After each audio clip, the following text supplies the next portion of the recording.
Hello friends, இப்போ பார்த்தீங்கன்னா எல்லாருமே டெக்னிக்கல் எக்ஸாம் வந்து ப்ரிப்பேர் பண்ணிகிட்டு இருப்பீங்க. மேக்ஸ் சப்ஜெக்ட்டில் வந்து பார்த்தீங்கன்னா நீங்கள் எல்லாருமே நல்லா பண்ணிவிடுவீங்க. தட் மீன்ஸ் மேஜர் சப்ஜெக்ட்டில் எல்லாருமே நல்லா பண்ணுவீங்க. ஜென்ரல் ஸ்டடீஸில் மேக்ஸில் கொஞ்சம் நல்லா நீங்கள் பண்ணிங்கன்னா உங்களுடைய ஸ்கோர் வந்து இன்க்ரீஸ் ஆகிறதுக்கு நிறைய சான்சஸ் இருக்குது. அதுக்காக உங்களுக்கு இதுக்கு முன்னாடி நடந்த எல்லா கொஷின் பேப்பர் வந்து நான் சால்வ் பண்ணி கொடுத்துட்ருக்கேன். மேக்ஸ் கொஷின் மட்டும் இப்போ பாருங்கள். இதில் வந்து 194 கொஷின் வந்து என்ன இருக்குதுன்னு பார்த்துடலாம். 1 + 2 + 3 + அப் டு எக்ஸெட்ரா + k = 325 எனில் 1³ + 2³ + 3³ + அப் டு எக்ஸெட்ரா k³ இன் மதிப்பு வந்து என்னென்னு கேட்குறாங்க. இது வந்து பார்த்தீங்கன்னா ஜென்ரலாக த ஃபஸ்ட் n நேச்சுரல் நம்பருடைய ஃபார்மாஸ் ஒன்று இருக்குது. தி ஃபஸ்ட் n நேச்சுரல் நம்பர் இப்படி இருந்துச்சுன்னா இதுக்கான ஃபார்மாஸ் வந்து n × n + 1/2 ஹோல் ஸ்கொயர். அப்போது அதாவது 2 தான் சரிங்களா. ஹோல் ஸ்கொயர் வந்து கியூபிக்கில் வரும்போது தான், அதாவது 1 + 2 + 3 + அப் டு எக்ஸெட்ரா + n³ எல்லாமே கியூபிக்கல் வந்துச்சுன்னா இதனுடைய ஃபார்முலா பார்த்தோன்னா n × n + 1/2 ஹோல் ஸ்கொயர் இதுதான் ஃபார்முலாஸ் சரிங்களா. இப்போது இதனுடைய ஆன்சர் இங்கே பாருங்கள், 1 + 2 + 3 + அப் டு எக்ஸெட்ரா k. அதனுடைய ஆன்சர் வந்து தான் இங்கே கொடுத்துருக்காங்க. இதுதான் ஆன்சர் சரிங்களா. என்ன இருக்குது, 325 கொடுத்துருக்காங்க. அப்போது அவங்க கேட்டுக்கிறது இது வந்து இதோட மதிப்பு என்னென்னு கேட்டுக்கலாம். அப்போ இதனுடைய மதிப்பு இப்படி இருக்கும். இதுதான் இது ரெண்டும் போத்தார ஈக்குவல் ஈக்குவேஷன் சரிங்களா. அப்போது இங்கே கொடுத்துக்கிற ஆன்சர் நம்ம என்ன பண்ணோம், டுவைஸாக நம்ம மல்டிப்ளை பண்ணால் நம்மளுக்கு ஆன்சர் கிடச்சிரும்.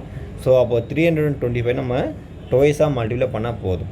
அப்போது 325 இதை நம்ம எப்படி டுவைஸாக மல்டிப்ளை பண்ணால் ஈஸியாக ஷார்ட்கட் சொல்லி தரேன் பாருங்கள். இங்கே என்ன இருக்குது, 5 2 முறை ஸ்கொயர் பண்ணிக்கிங்க. 25 அது வந்துடும்.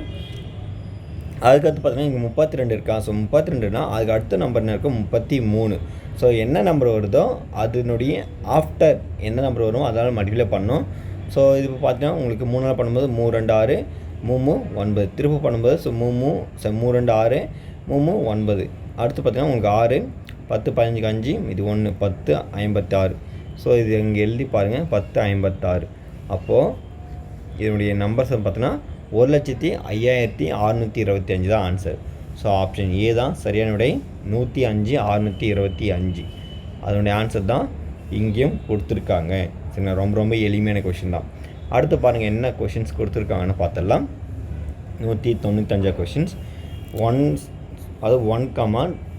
8, 27 அப் டு எக்ஸெட்ரா அங்கே டேஷ் கொடுத்துறாங்க.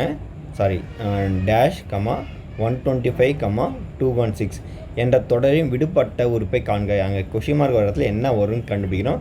ரொம்ப எளிமையான கொஷின். இது பார்த்துட்டு எல்லாமே கியூபிக்கு தான். 1/3 1, 2/3 8, 3/3 27, 4/3 என்ன வரும்னா 64 வரும், 5/3 125, 6/3 216. அப்போ ஆப்ஷன் சி தான் சரியான 64.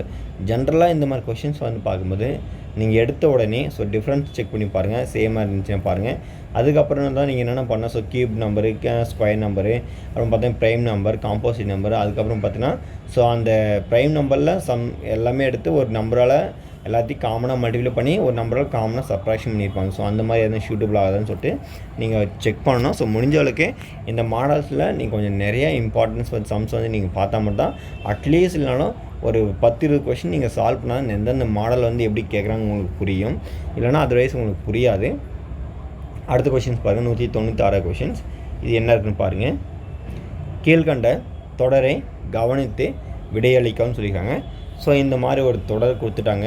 இதில் என்ன சொல்கிறாங்கன்னா, மேற்கண்ட தொடர் வலமிருந்து இடமாக எழுதப்படும் போது, அதாவது வலமிருந்து இடமாக எழுதப்படும் போது சரிங்களா, ரைட் டு லெஃப்டாக எழுதப்படும் போது 17வது உறுப்பின் இடப்புறமாக அமைந்த, அதாவது 17வது உறுப்பின் இடப்புறமாக அமைந்த 8வது உறுப்பு என்னன்னு கேட்குறாங்க சரிங்களா.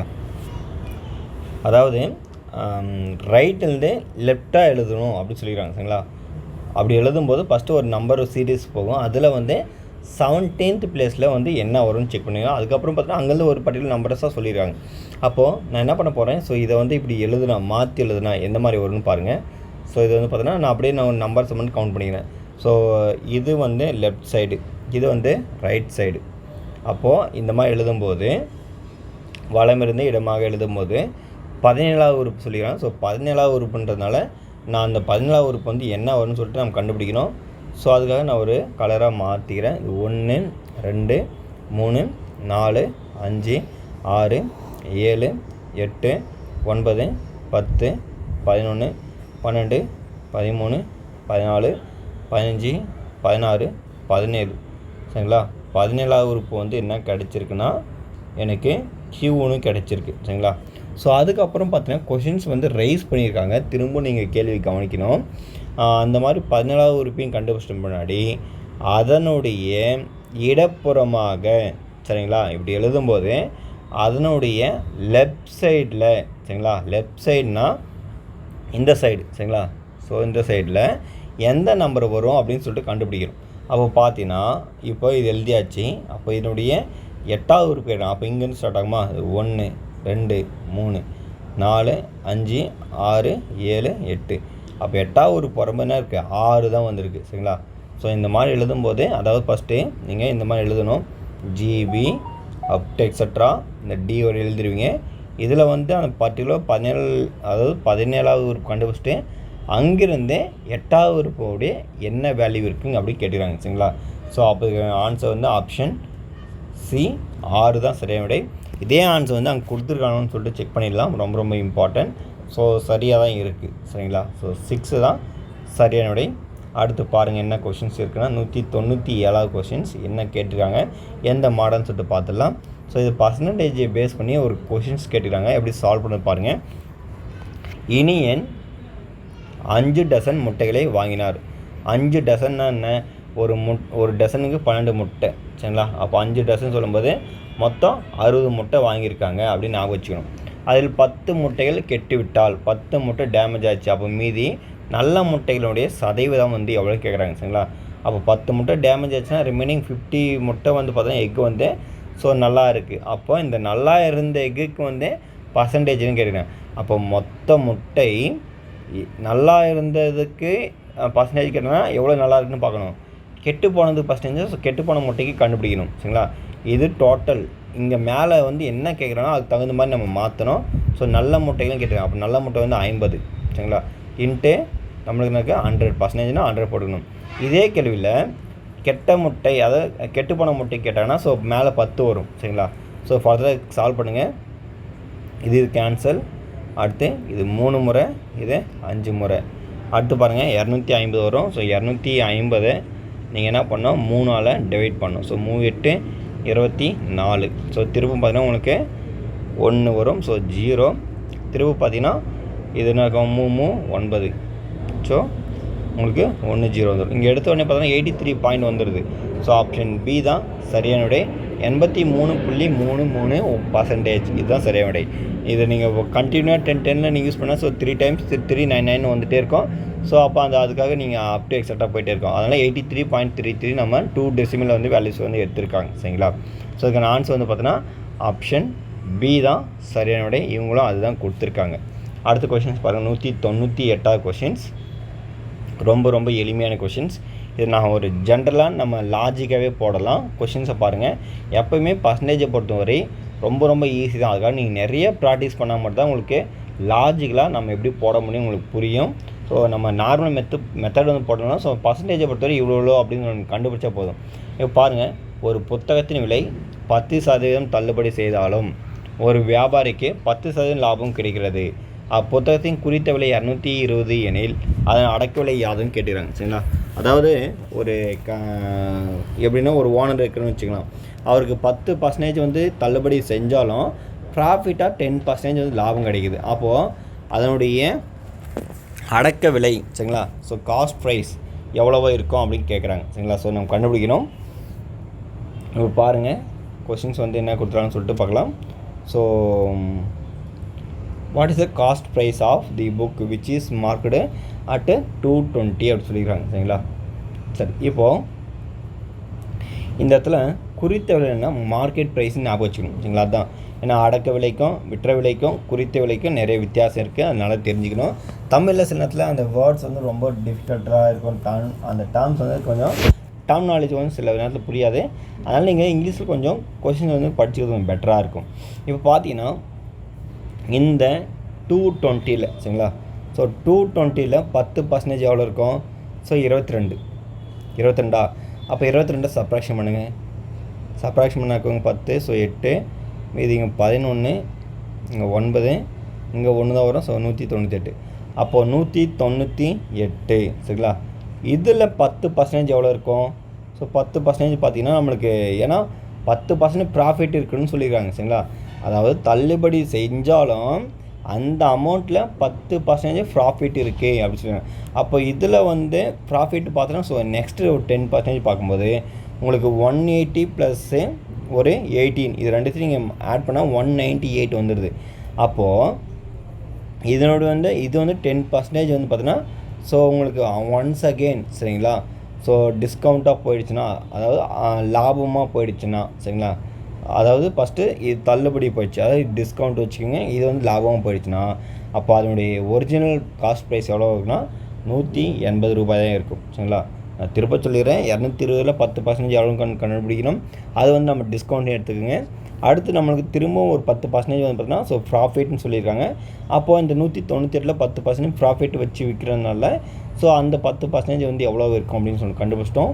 ஸோ அதில் வந்து பார்த்தீங்கன்னா ஸோ 180 + 18 அப்படி தான் நம்ம எடுத்துக்கணும். ஏன்னா 180ன்றது பார்த்தீங்கன்னா முழுமையான ஒரு ப்ரைஸ், அதில் ஒரு ப்ராஃபிட் கிடைக்குன்னு சொல்லும்போது அது தனியாக வந்துடும். அப்போது 18, அப்போ அதனுடைய காஸ்ட் ப்ரைஸ் வந்து எவ்வளோக்குன்னா 180 தான்.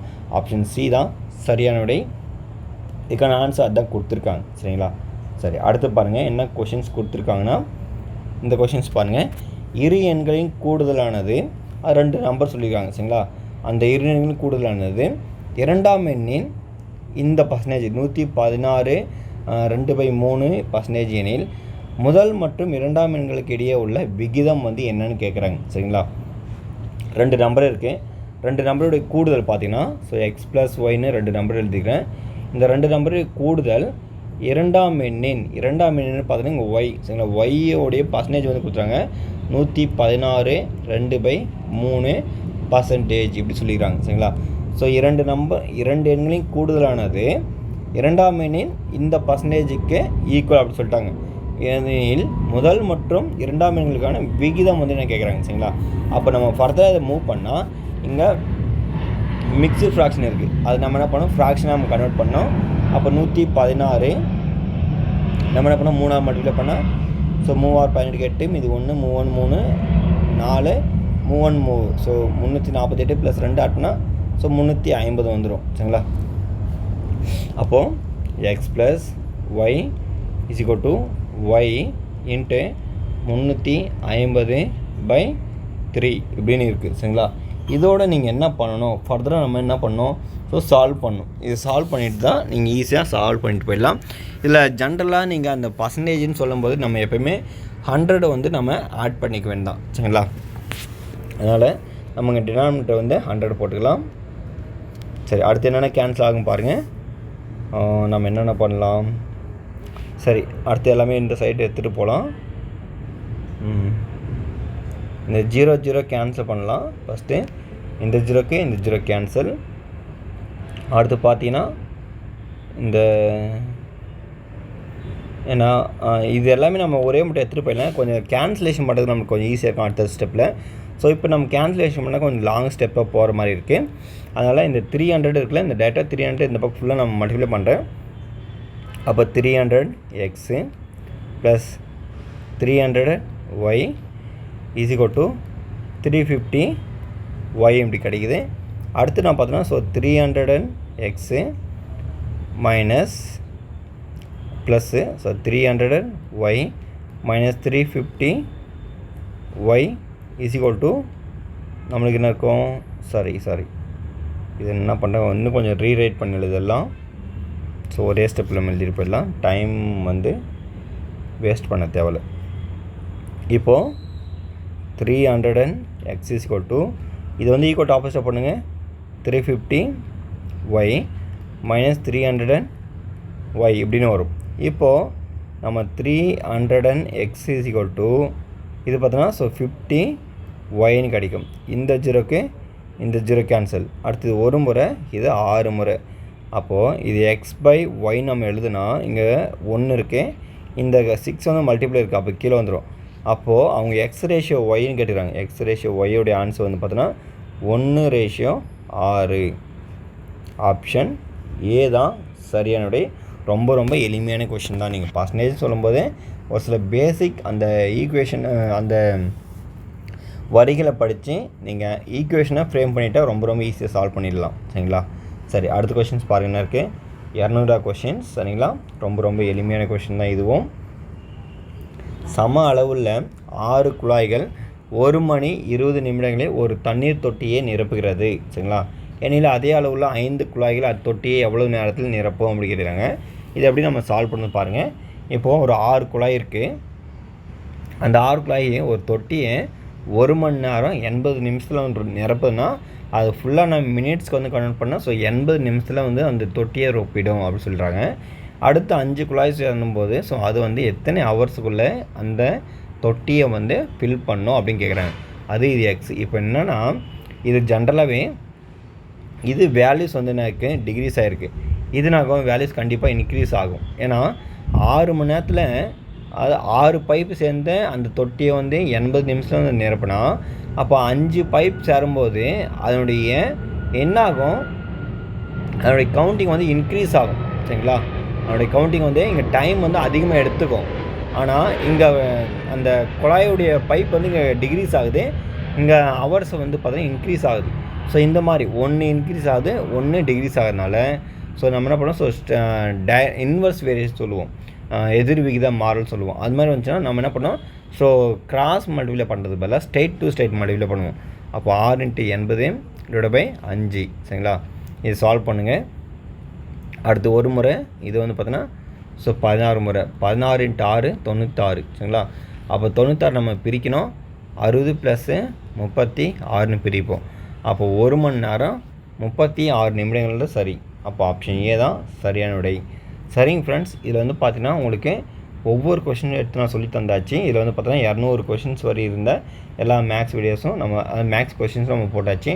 அதுக்கடுத்து பார்த்தீங்கன்னா ஸோ திரும்ப ஒரு புது கொஷின் மார்க் எடுத்தால் அதில் என்னென்ன மேக்ஸ் கொஷின்லாம் வந்துருக்குன்னு சொல்லிட்டு நம்ம அடுத்தடுத்த வீடியோவில் ஃபுல்லாக பார்க்கலாம். ஸோ மறக்காமல் சேனலை வந்து சப்ஸ்கிரைப் பண்ணிக்கோங்க. இந்த வீடியோஸ்லாம் உங்களுக்கு ரொம்ப பிடிச்சிருந்தா உங்களுடைய ஃப்ரெண்ட்ஸ்லாம் ஷேர் பண்ணுங்கள். நன்றி.